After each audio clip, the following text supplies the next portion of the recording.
Wis blanja bolo iki mau. Wah golek mubeng.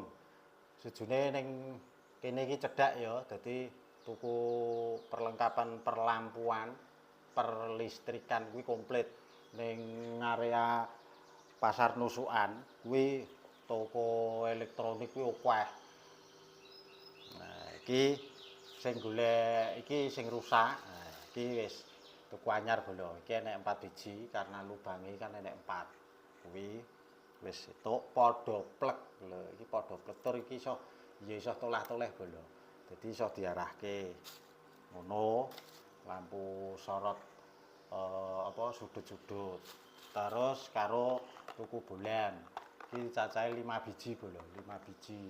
Karena ning lantai loro kuwi lampune pecah sedaya alias